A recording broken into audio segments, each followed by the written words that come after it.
Ready చేయరా నా సోదరుడు బాబా రెడీ చేశాడు పిటిషన్. బాబా ఆస్తి ₹1 కోటి షూరిటీ చూపించి నాకు బెయిల్ చేసి తీసుకొచ్చాడు. దేనికి రాలా, భోజనం పెట్టలే, భోజనం ఎవరైనా ఆయన నాకు భోజనం పంపించారు.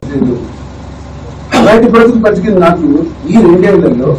మాదిరి అమ్మాయి నా భోజన వ్యవహారాలు నాకున్న సమస్యలు ఏమైనా ఆమె చూసి నాకు ఇంచుమించి నాకు సహకరించింది. నిజం, ఆమె ఇక్కడ వస్తూ ఉంటుంది వెళ్తుంటుంది, అది నిజం. That is no fact. ఎక్కడ ఇద్దరు అబద్ధాలు, దీని గురించి ఏదో తర్జన పడాల్సిన అవసరం ఏది లేదని నేను చెప్తున్నాను. మీరు అడుగుతున్నారు దీనివల్ల మీ ప్రతిష్ట పోదా మీకు పోయాను. నా కుటుంబ వ్యవహారం అంతా చెప్పాను, ప్రజలే నిర్ణయిస్తారు. నేను చేసింది తప్పు అయితే అప్రతిష్ట పాలవుతాను.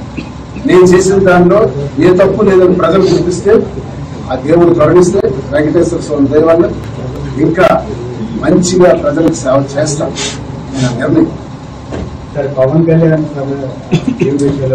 ఏకప్రతిగా ఉండాలి అప్పుడు మీరు చేస్తున్న మాదిరిగా మీకున్న సంబంధాలు ఏ విధంగా సంబంధించి మాదిరికి నాకు పెళ్ళి అవుతుంది. ఆ మధ్యలో సుఖాలు కూడా వచ్చాయి.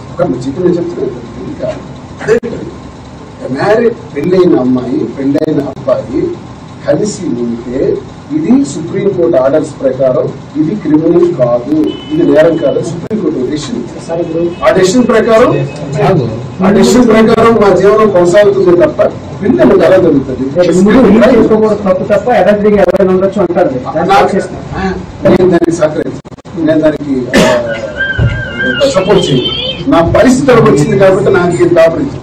రామారావు గారు లక్ష్మీపార్టీ పెళ్లి చేసుకున్నారంటే ఇష్టం చేసుకున్నారా, ఇలా పెళ్లి చేసుకోవచ్చని సందేశం చేసుకున్నారా? ఎత్తిలేని పరిస్థితులే చేశాయని నేను అతనికి దయచేసి సీనియర్ తెచ్చాను అనుకోండి. మహానుభావుడు, పెద్ద ఆయన, దైవ స్వరూపుడు. నా దృష్టిలో నేను రామారావు ఫ్యాన్, విద్యార్థి ఫ్యాన్.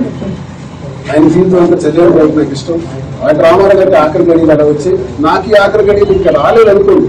సరే, ఈ సందర్భంలో నాకు 58 సంవత్సరాలు, ఈ వయసులో నాకు ఈ పరిస్థితి వచ్చిందని అనుకుంటాను. అంతేగాని ఇది మంచిది అని అర్థం కాదు.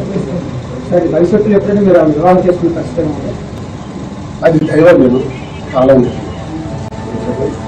ఒక వివాహం ఉంటుండగా ఇంకో వివాహం ఎలా తీసుకుంటాం అనుకుంటుంది. అది చెప్తున్నా కాలం నిర్ణయం, కాలం ఎలా నిర్ణయిస్తుందో చెప్పండి.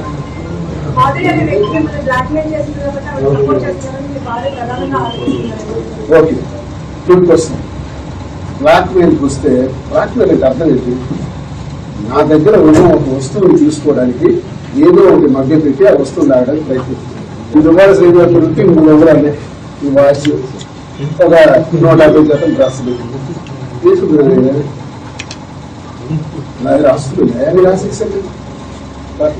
ఇల్లు అన్ని కూడా ఆవిడ వాణి గారు ప్రతి ఆస్తి కూడా ఆయన పేరు మీద ఉన్నాయి, నామమాత్రం మాకు రావిచ్చారు. ఇల్లు